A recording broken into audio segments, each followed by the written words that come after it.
Hey, me. Hello, me. Can you hear me? Hi, yes I can. Nice. How's it going? Yeah, doing good. Nice. Everybody else is gone. Where is everybody? It's I just don't know. it's just the three of us today. But it's what is it? Sunday, the 20th of January. Everyone's out living their lives. Seems everyone's doing well. Lots of positive feedback in the Discord server. So yeah, we're gonna talk today about. Hey, there's Keith. So Keith and me and myself are going to Jessica. and Jessica. We're going to talk a little bit about circadian rhythm and sleep.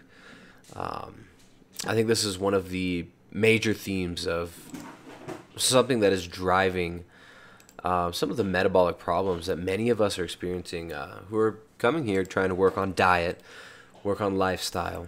And I think everybody here has come to understand that there is more to the picture than just the food you eat. All right, so we're going to talk about circadian rhythm, how to optimize sleep. Many of us are getting insufficient sleep. When we're not getting sufficient sleep, the body runs into problems. Those problems include insulin resistance. Sometimes we can have an inverted cortisol rhythm and be catabolizing more muscle tissue. It can lead to chronically elevated blood glucose numbers. In fact, in a normal person who gets a poor night of sleep, you can see pre-diabetic blood glucose numbers the following day. So, sleep is important. Our circadian rhythm is essentially how our body relates to the light environment that we find ourselves in. So the circadian rhythm syncs up with the light cycles in the environment. Your body is intimately tied in with the environment that it lives in. There are certain processes that are kickstarted by light. In fact, every single hormonal and physiological process in the body, the entire human body, is actually triggered by light. Right now, the master clock of the circadian rhythm is in the brain. And that is triggered by light. In the morning when you wake up, the light comes through the windows, it hits your eyes, it goes through the suprachiasmatic nucleus, and it goes into the brain. And that triggers your body to wake up. It tells your body to make cortisol, which raises blood sugar up. And this cortisol, this first change in blood sugar, that starts out your entire day and all the hormonal rhythms that follow it, the kickstart of your day, is triggered by light. Light tells us when to make cortisol, when to make melatonin, when to make testosterone, when to make estrogen. It also tells us when to be hungry and when to sleep. And we can affect the timing of all of these processes. The hunger, the sleep, the wake-sleep cycle. We can affect all of these through timing our activities, timing our exposure to light, and timing our meals. So the first thing we're going to talk about is meal timing. Last week we talked a little bit about time-restricted feeding. Right? We talked a little bit about how, some people, many of us could benefit from a time-restricted feeding schedule, like an 8-hour eating window with 16 hours of fasting. It'd be really good for many people. But that doesn't mean it's good for everybody. Because if you've already got an inverted circadian rhythm and you skip breakfast, if you've already got cortisol that's being made at the wrong time due to you not sleeping at the right hours or being exposed to light at the wrong time, you could run into issues. So meal timing tells us when to be hungry. We're going to talk about meal timing first. Sorry, our kids are marching around. They're distracting me right now. Can you take them outside for a second? All right, if you're getting poor sleep and you've been doing something like intermittent fasting, it might be better to, rather than eating in the afternoon, rather than fasting for that morning, you might be better off eating breakfast. Some people might be better off skipping intermittent fasting altogether. Right, if you're waking up 3 times in the night because you have a nursing child, right? If you're a new mom, Or if you've been a mom through 4 or 5 children in the last decade and you haven't slept much, it might not be a good idea to skip breakfast and to elevate your cortisol level for an extended period of time in the morning. So that first meal can drop cortisol levels. It's not that cortisol is bad. I don't want you to look at cortisol as this evil enemy of everything, but when it's elevated for an extended period of time, when those stress hormones go up from things like fasting, it can become out of balance when we have poor sleep compounded on a high-stress lifestyle. So we talked about considering meal timing last week. We talked about for nutrient timing for reducing hunger. What happens is you skip breakfast, you had a poor night's sleep. A lot of people end up not receiving the satiety hunger signals properly, right? You end up pushing back your first meal until 3 o'clock in the afternoon. And by the time you finally sit down to eat, you might be so hungry that you don't even realize when you're full, and you eat past the point that you need to be eating to. So sometimes eating breakfast can be beneficial. For some people, mostly males, tend to do better with skipping breakfast, right? Women, it's not like women across the board shouldn't skip breakfast, but there are many ladies who just have issues when they end up intermittent fasting and skipping breakfast and fasting during those hours. So that's the breakfast timing, right? If you can't get breakfast in, if you hate doing breakfast, if you just don't need to, you don't have to force it. But some of us might want to consider eating within an hour or two of waking up just to drop the cortisol levels down and drop your hunger levels down. Very oftentimes that will allow you and enable you to be less hungry later on in the day. So you're going to be satiated early in the day. Your hunger is going to be stomped out before it really hits you hard. But how cool is it that on a ketogenic diet, on a high-fat diet, and with intermittent fasting, a problem that so many people run into, a common complaint, is that they're not hungry and they're not eating enough. Their hunger is so low that they get worried. They're used to eating 3-4 times a day. Right? But hunger drops on keto. Hunger drops with keto combined with intermittent fasting. And sometimes eating before your hunger strikes can be a good way of helping you to drop body fat and never get super duper hungry to where you overeat.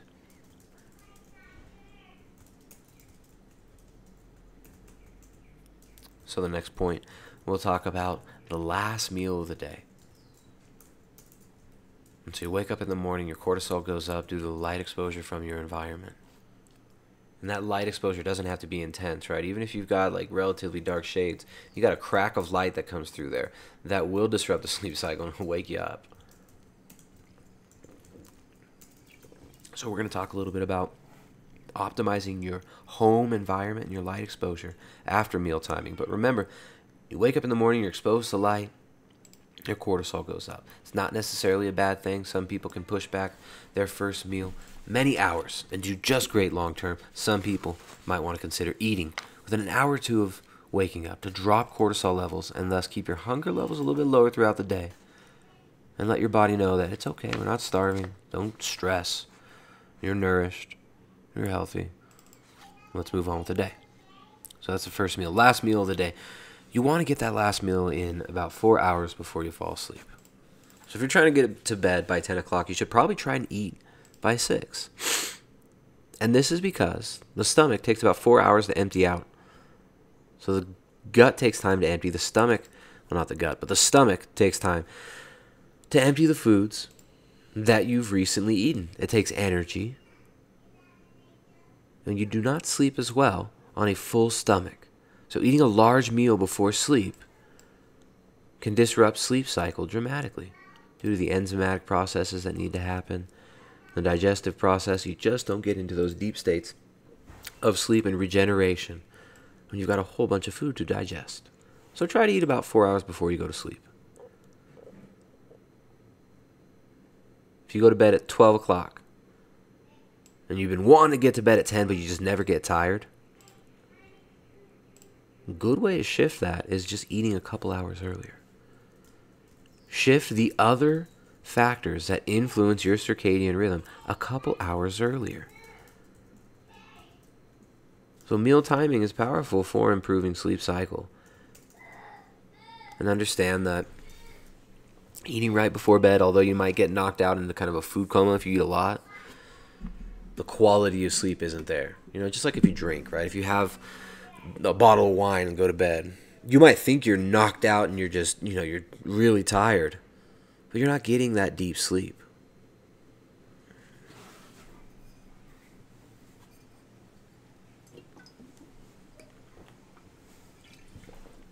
Okay. So meal timing. Next, what we want to look at is light exposure. So we talked about morning light. That sun comes through your blinds, comes through the crack of your door. Your body registers that, whether you're consciously awake yet or not, and it triggers physiological processes. So when that light hits our eyes, it tells us to wake up, tells us to make cortisol. Our light exposure is far more powerful than our exposure to foods, shifting our circadian rhythm and helping us to sleep. So everybody's favorite entertainment nowadays is technologically transmitted. So we're looking at screens. Nighttime is when many people, they come home from work, you might be tired, you got a game on, throw on the basketball game or football game, throw on a movie, watch Netflix. That artificial light from the screen is filled with frequencies of light that when it hits your eye, they mimic sunlight in the morning. Those blue and white frequencies of light mimic the sun. So when we're exposed to an iPad at 9 o'clock in the afternoon or 9 o'clock in the evening, we turn on the iPad and it tells us it is time to wake up. It's morning time. It doesn't allow us to rest. It doesn't allow us to relax. It tells us, hey, wake up and move. So the first thing to understand about sleeping better, and I think this is an issue for a lot of people in this group, and that's the habits around light in the evening. That's the first thing we're going to talk about. The number one offender, the thing that's wrecking your sleep more than anything, is your phone or your iPad, your TV, your computer. Those artificial lights. Also, the lighting in the home should be considered as well. Now, you got those really bright, loud LED lights that are so bright. Those tell you that it's morning time, time to wake up. So changing. First of all, incandescent bulbs are going to be better because of the flicker rate. So there's a flicker rate in these LEDs that's detrimental to human health and very irritating. Right? It can actually cause low-level agitation in animals. You can change the flicker rate to get different results in different animals too. These LED lights and the fluorescent lights, not the best flicker rate. So go for an incandescent bulb where it's not giving you this erratic flicker rate. And go for like red light bulbs if you can. Switching up the lighting in the house. Now those red light bulbs, that's not going to, just because you change it to red light bulbs, it doesn't mean you're doing red light therapy. But what you'll be doing is changing the frequency of light to something that is more natural for that time of day, right? So rather than lighting up with a fake sun, you're giving yourself something that's kind of close to firelight or candlelight. Even better, instead of using artificial light at night, using candles can be even more relaxing. All right, that's why people like to have candles and take a bath when they're super stressed out. It soothes you. So candles or sitting by an actual fire, if you've got a fireplace. Exposing yourself to that type of lighting in the afternoon or in the evening when it starts to get dark, rather than the artificial light, rather than the blue light, rather than the white commercial lighting options that we have, can help you sleep. And to remove those blue frequencies. Another thing that some people like to do is use blue blocker glasses in the evenings. I don't like wearing glasses over my eyes. I don't enjoy it. But many people get significant relief from poor sleep through using those. So you can go for the blue blocking glasses. Those are a good idea too.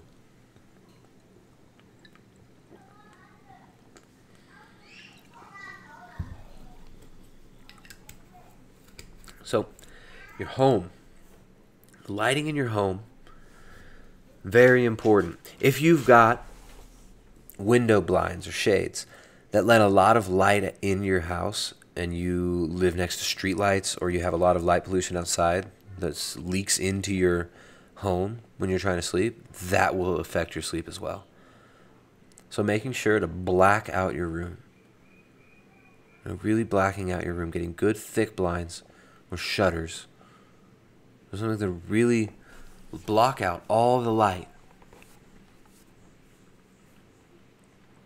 Very important. So you want it to be as dark as possible when you want to sleep. At night, you want to expose yourself to as little artificial light as possible. Avoid tech devices. And also, eat about 4 hours before you're going to go to sleep.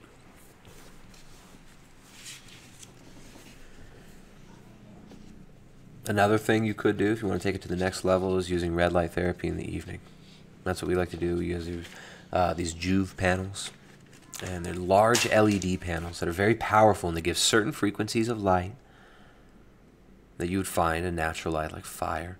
They give you a near infrared frequency, which is warming and very soothing, and that will penetrate deep into the tissues, about 5 centimeters deep, in fact. And then it gives you red frequencies that will affect your collagen networks on your skin. So it actually works with the water in your body, helps that water to charge separate.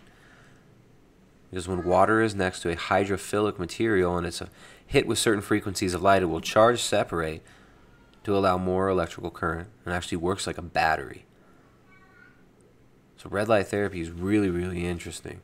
And you see a lot of benefits for skin health, for immune system health, hormone production. In fact, with red light therapy, you can increase thyroid hormone output dramatically. People who have hypothyroid and have been on thyroid medication have gotten off of meds using red light therapy. So using red light therapy at night can be a great idea too. It's also really mood boosting as well. Helps you relax and really improves sleep quality. So that's evening practices. A lot of us need to work on the tech stuff, just like on the watching YouTube videos, which, hey, you guys wouldn't have found this group here probably if you hadn't at least heard of YouTube. But this stuff at night, these frequencies of light at night, really disrupt our sleep. And we've got to get our light habits down if we want to get our sleep better. So avoiding tech at night. Get off the iPads at night. Stay off the iPad. Don't sleep with your iPad in your room. Don't sleep next to your phone and check your phone in the middle of the night when you wake up. Get it real dark in that room. Turn the Wi-Fi off even. Get a real stable electromagnetic field around you. And you will sleep better. All right, so we went in kind of reverse order this time because a lot of people have poor habits at night around sleep, and I wanted to hit on that in the beginning. But let's talk about during the day. Hey, Caitlin. Let's talk about the light exposure during the day and how that's going to affect your metabolism, how that's going to affect your sleep cycle, and practices we can use to get better sleep, to optimize the circadian rhythm during the day. So while it's light out, after you wake up in the morning, first of all, making sure to eat during the daylight hours, right? Try not to eat late at night. It's another thing. Consume your food around the daylight hours. Also, if you're going to be doing intentional movement and workouts, stuff like that, work out during the day. Don't do it at night when it's getting dark. All right, do it during the day. Working out during the day, far better than late at night. Your hormonal profile, you have more testosterone that's active in the blood. You have better hand-eye coordination, better focus and connection with your body. So it's far better to get your workout in before like 5, 6 o'clock in the evening for sleep. A lot of us work on computers. A lot of us work in offices. A lot of us work indoors where we don't have access to natural light. I want you to look at natural light during the day as a nutrient. I want you to look at sunlight, whether it's cold outside or not, whether it's the summer or the winter, natural light will always improve mood, improve lymph and blood flow. It's super important to be exposed to the natural frequencies of light. So don't just stay indoors all day at work. If you got to work in an office, take a 15-minute break every 2 to 3 hours, 15 to 20-minute break. Just go for a walk outside. If you got to put a jacket on and a hat because it's cold out, do it. Get outside, walk around, get the natural light on your eyes, move your body. And that will help your productivity at work as well. Just getting outside, you'll be a little bit more focused, be a little bit more relaxed. You won't be so stressed out because you'll be exposing your body to the natural frequencies of light that keep us awake, that keep us wakeful, that keep us energized. So find a nice balance there. If you've got to work indoors, every couple hours, get up, move around. 15-minute break outside, away from the screen. If you got a window in there, open the window. Keep that window open as often as you can.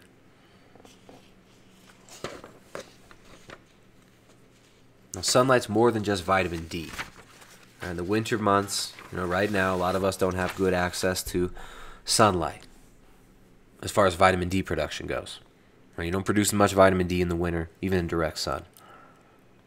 That doesn't mean there's not still benefits to it. It's more than just vitamin D production. Remember, there are red and near-infrared frequencies in the sun that will vasodilate us, that will help with collagen synthesis. That natural light really helps improve mood and cognition. And it's really important to get outside. So again, whenever you can, avoid the artificial light. Expose yourself to natural sunlight. I know it's difficult during the winter months, but it'll be spring in no time. So get outside when you can.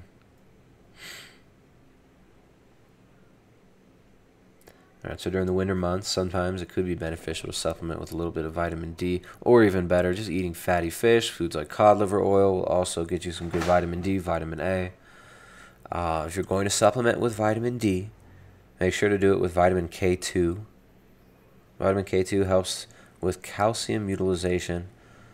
And in absence of K2, vitamin D in high doses might even be bad for us. Might cause calcification in our arteries and in our veins. So we want to make sure to get vitamin K2 if we are taking vitamin D.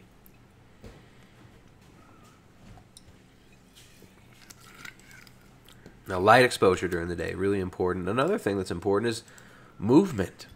Then we talked about getting up, moving, getting outside. A 10 to 15 minute walk after meals can be a really good way of boosting the metabolism a little bit. Getting peristalsis through the gut, which is just the movement of the materials through the gut. Through the natural movement of your legs, right? You move your legs around, you move your hips around when you're walking, creating pressure in different parts of the body, and those will trigger and signal your body to move things around internally as well. Right? We need locomotion for there to be internal movement of the organs.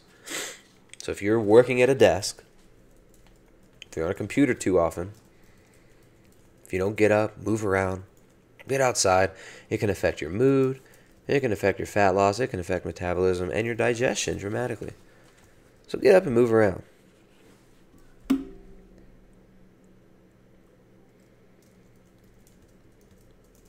Sometimes if you're if you're very slammed at work, you don't have much time to get out and move around, you can't take a 15-minute break. At the end of the day, take a nice long walk. You don't have to go for a crazy run or anything. You're probably better off at the end of the day not going for a super high adrenaline activity because that might keep you up late at night. But go for a nice walk. Long walk in the evening. Swimming. Right? But some way to move your body, and not just move your body, but to exhaust it a little bit. Finding some way to exhaust that body at least once a day will help you sleep in the evening. Now, if you've never, it doesn't mean you have to go and start doing hill sprints or expect yourself to, to be very proficient and put a high energy output into workouts. If you're just starting to move a little bit more after a mostly sedentary life, a simple brisk walk right? And then maybe then a simple brisk walk up a hill as it progresses, as the week goes on. Then you might have a little bit more energy. You might be able to start pushing up that hill pretty fast. Get a nice long stride. Something simple like that. Or, if you've done resistance training before, if you want to get into resistance training, building lean muscle mass is always going to improve metabolism. Very helpful for burning fat. Very helpful neurologically. So, building some lean muscle mass is a good idea. Resistance training. If you're going to do resistance training, try to do it before like 6 in the evening.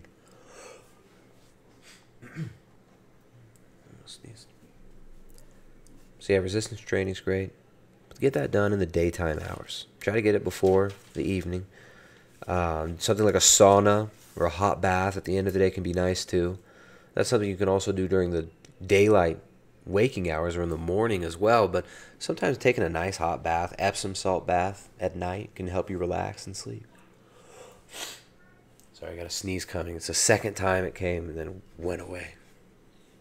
Stepping away from the mic. So yeah, sauna, exhaust yourself somehow with exercise, some way to get the blood moving, get the lymph flowing. Something as simple as like a rebounder, like a little exercise trampoline, a couple $100. You can put one of those in your living room. You can put it in your garage. You can put it in your backyard. But getting on that for a few minutes, 5 to 10 minutes, a few times a day, get the lymph moving. Very helpful for metabolism, for increasing your energy output, and improving your mood, and thus, it'll help you to lose body fat. What else? Let's see here.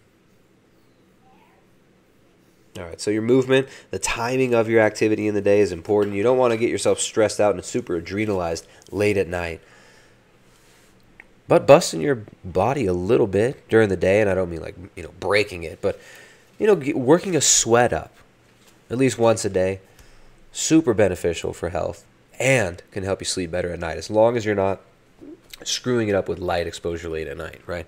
Watching that big bright screen for 3 hours at 9 o'clock in the evening leads to poor sleep, right? And it's a shame because that's the best time to watch a movie is the evening, right? But really though, if that's still going on, if you're still being exposed to this artificial light at night, it can be very, very difficult to improve your circadian rhythm. All right, so the timing of meals we talked about getting breakfast in and when that might be applicable. Some people feel great skipping breakfast and going till around 1 or 2 o'clock in the afternoon to eat. But that doesn't mean everybody should go for that. It's not optimal for everybody. We talked about light exposure during the day, trying to get that natural light during the day and avoid the artificial light at night. What else we talk about? We talked about movement, exhausting the body a little bit, resistance training, long walks, intense walks.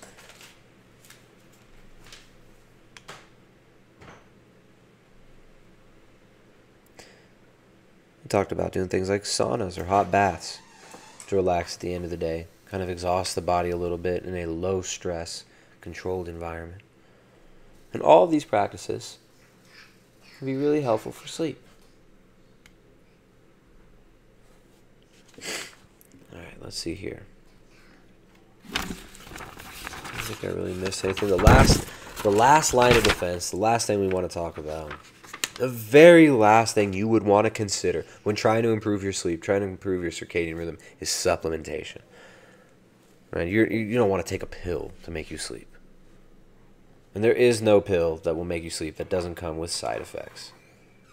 Some of those side effects way worse for your health than your sleep cycle was before, perhaps. It's just not the best idea to go running for the quick fix. But there are some supplements that can be helpful in aiding the process, but you don't want to rely on them completely. So some things we can talk about here. First of all, melatonin, not a good idea. Taking melatonin, you're supposed to be making melatonin. So don't be taking it if you should be making it.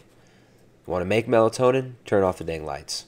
Black out your room, light a candle, or use one of those like Himalayan salt lamps that turn the light orange.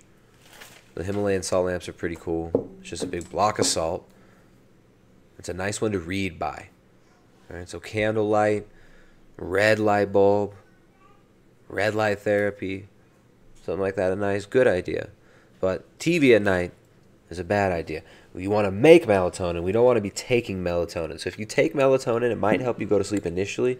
But what often happens is people wake up at 2, 3 in the evening, in the morning, and they have a hard time getting back to sleep. So don't take melatonin. Try to make the melatonin. Next thing we're going to talk about L-theanine.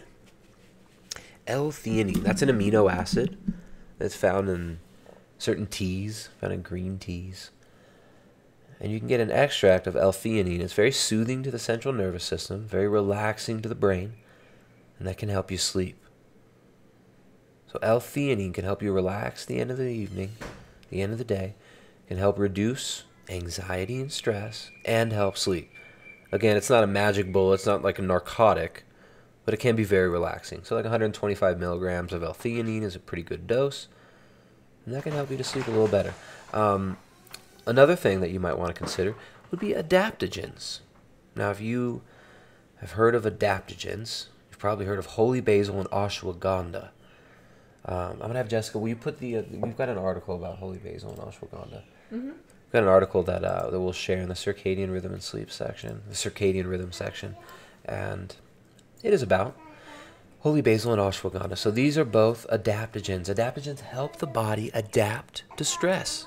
So stressful situations like lack of sleep, high altitude, emotional stress, all these things require hormonal, adrenal, and cerebral energy. Adaptogens can help the body to adapt to stress. So sometimes the adaptogens can help you generate energy. Sometimes they'll help you relax. So holy basil and ashwagandha are both powerful adaptogens that will not knock you out if you take them during the day. But if you take them in the evening at the right time, they can really help you sleep. So holy basil, ashwagandha. Both of those, I like them in tincture form. It's just a little bit easier to take them. But they make pills too. They make some tablets that'll be an extract of those herbs. That can be easier if you're traveling or if you're in a car or something. Or if you just hate the taste of the tinctures, which the tinctures can be kind of gross. I understand. They don't taste very good. Another thing to consider, magnesium at night can be real helpful for sleep. Lack of electrolytes, sodium, magnesium, potassium, can make it very difficult to sleep. That can also put stress on the adrenals. So getting enough magnesium, sometimes supplementing magnesium in the night with like magnesium citrate. Natural Calm makes one where it's magnesium citrate combined with citric acid, and it makes it very quickly absorbed, very quickly digested and absorbed.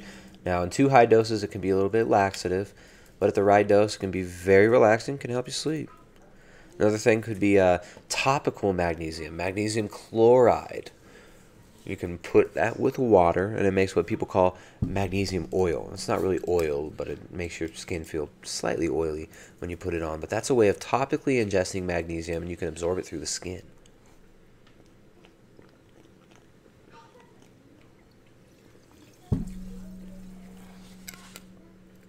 All right, the last thing I'll mention is some people use things like skullcap or valerian root. Valerian root's kind of hard on the liver. You can feel a bit sluggish the next day with it. Skullcap can be nice for some people, but it's a little harder to find. They're not as prevalent as things like L-theanine, holy basil, and ashwagandha. All those are readily available at little health food stores, or probably even have it at GNC, as well as magnesium citrate. You can get that anywhere. So that's the supplementation route, which of course you don't want to go to as a first priority.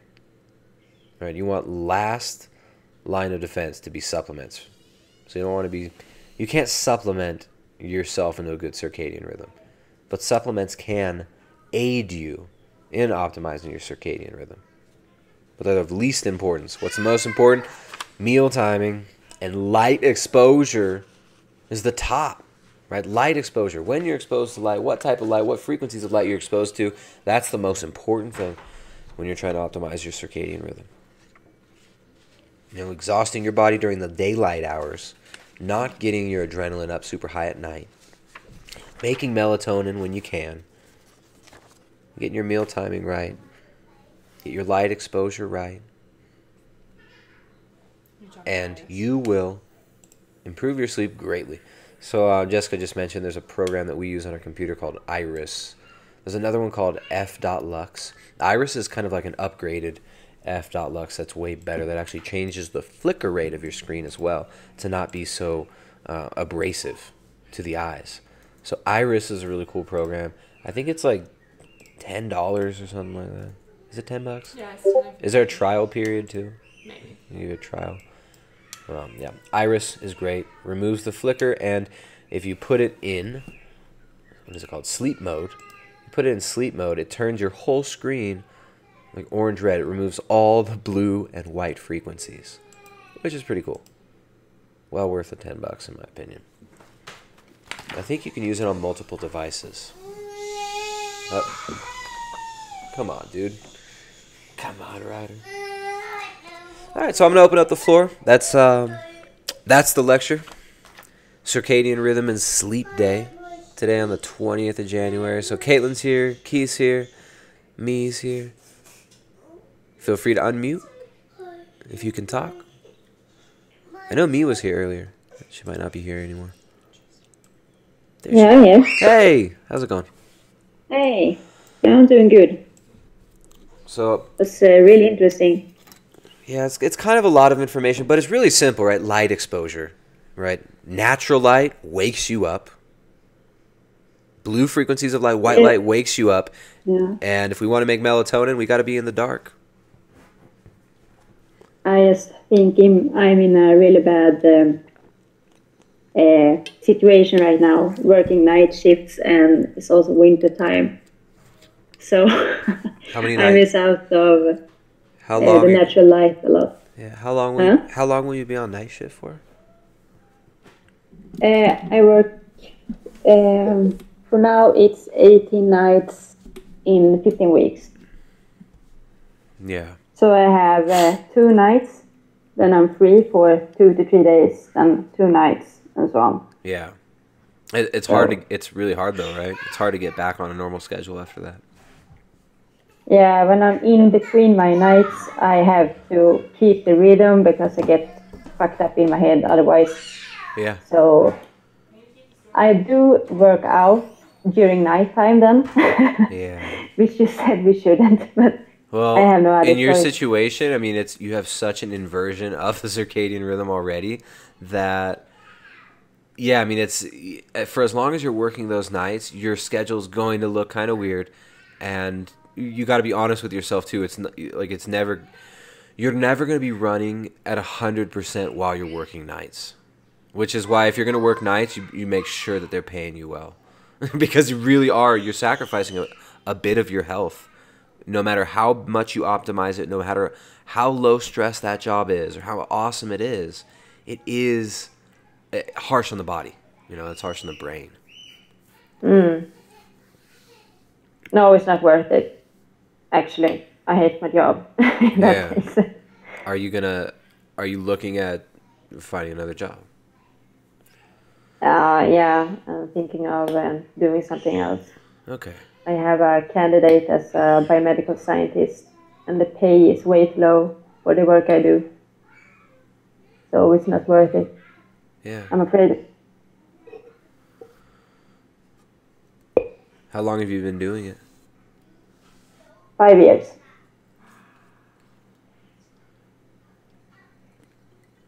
A night shift for 5 years? But you haven't been doing So it's a lot You of haven't been nights. doing night shift for 5 years, but you've been doing this.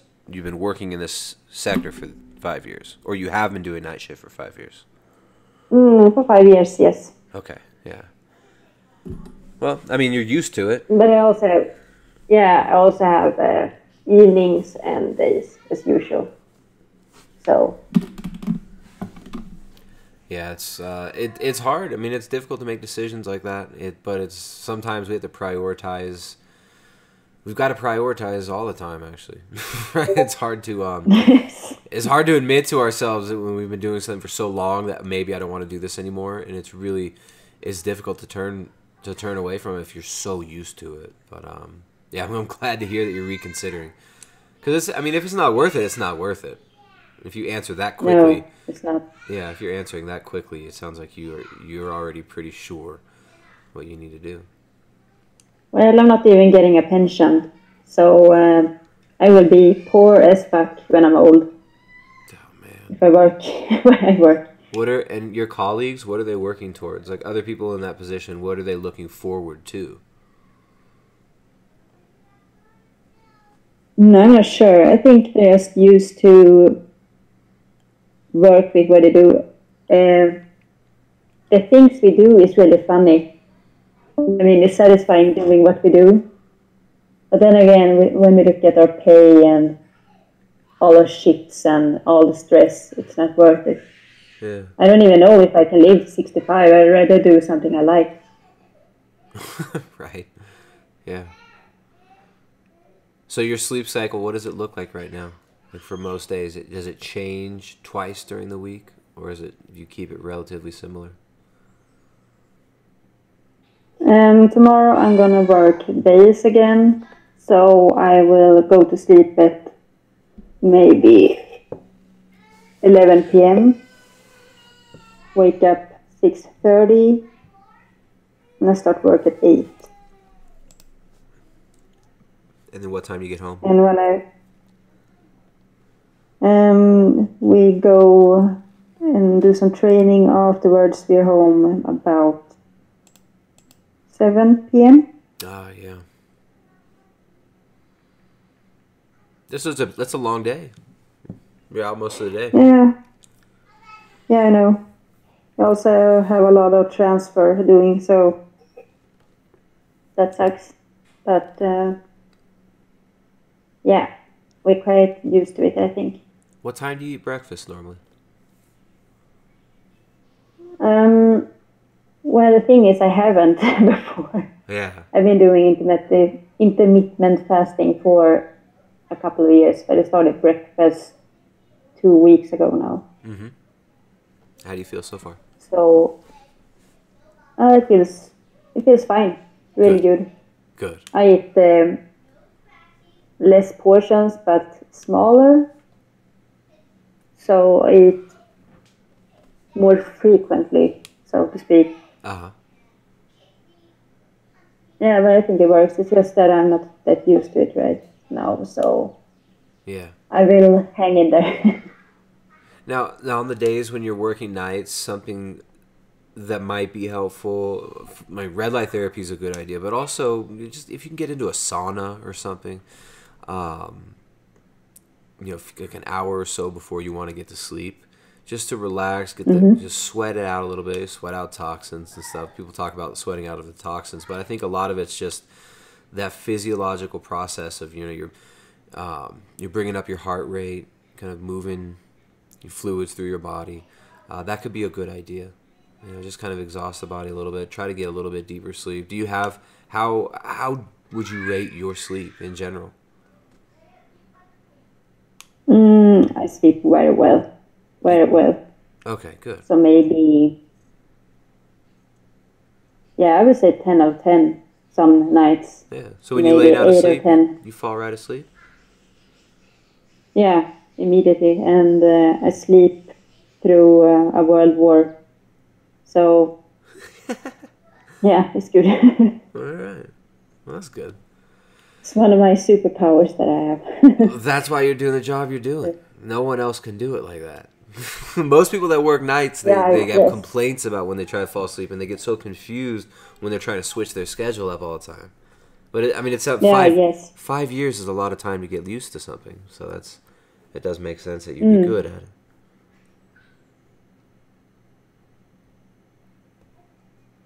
And also, since we have really long dark nights during winter time and long days during summertime, I guess we're kind of used to having a lot of darkness around us all the time here. Yeah. And then all the other way around. The sun went down 4 p.m. today. So it's kind of easy to get tired all the time and sleep whenever you need to. Mm. And they use a lot of artificial light, and that's not good. I know. I should take away Facebook. Yes.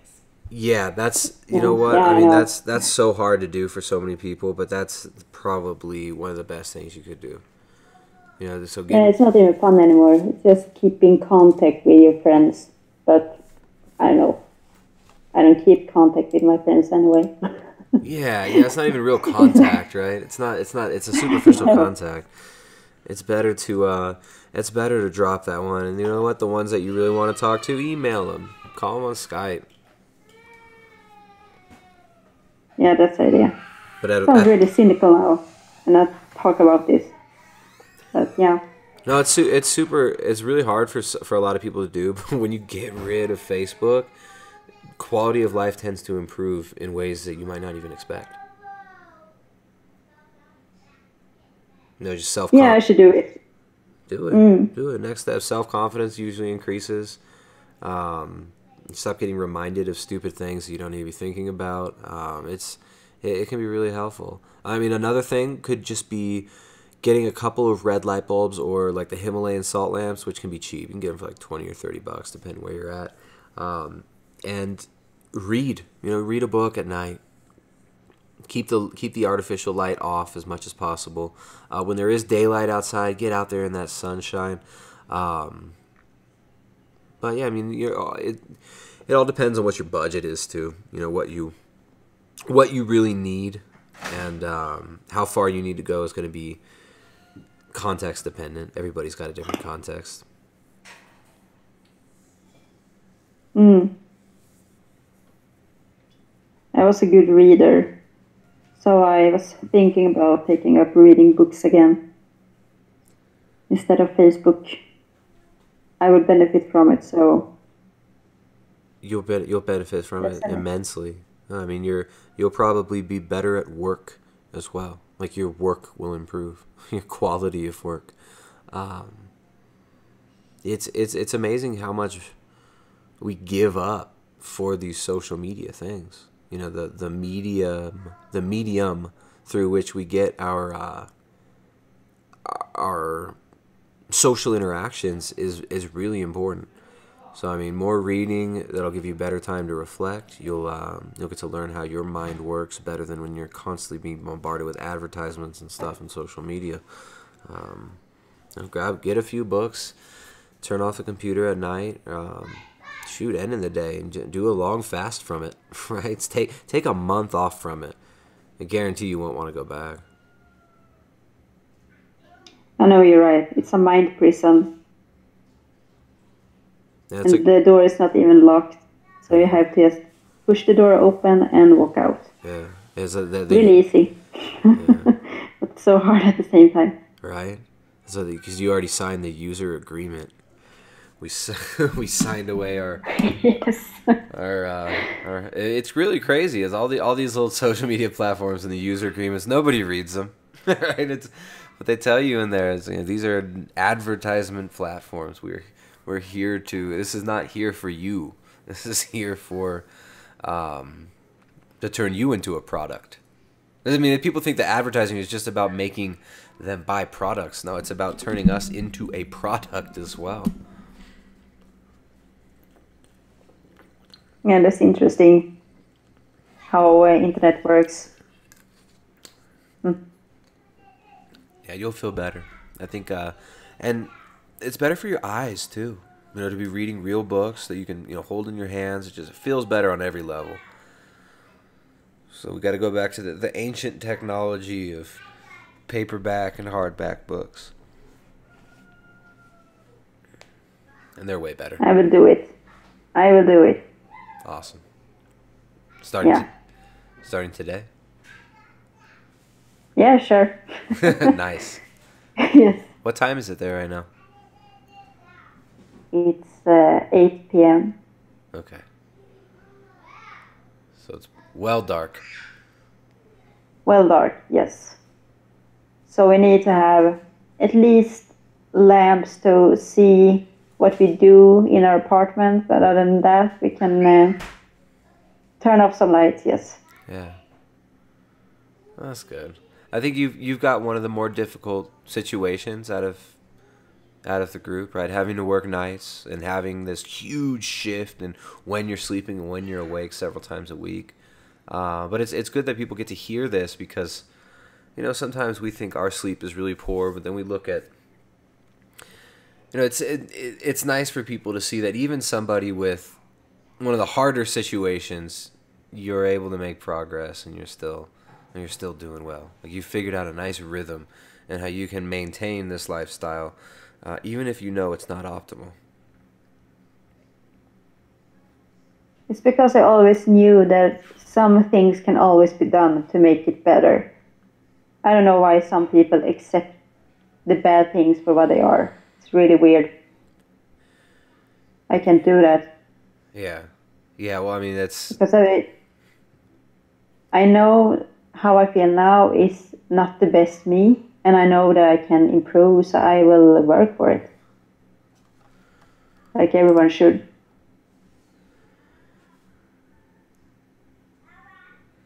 That's good. I mean, that's for a lot of people. They've accepted defeat before even trying. Right? Just like, I got terrible sleep.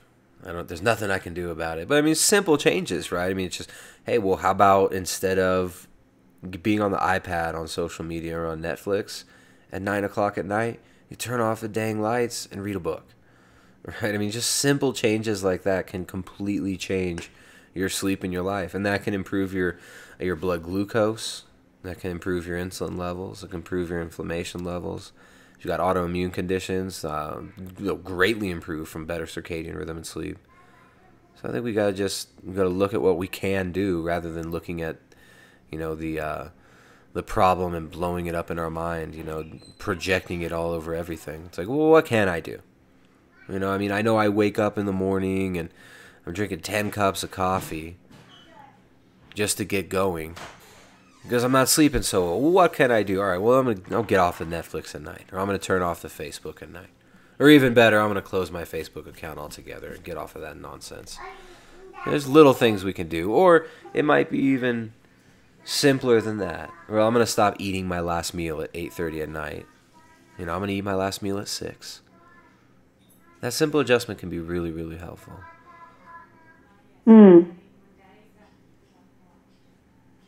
Yeah, that's inspiring.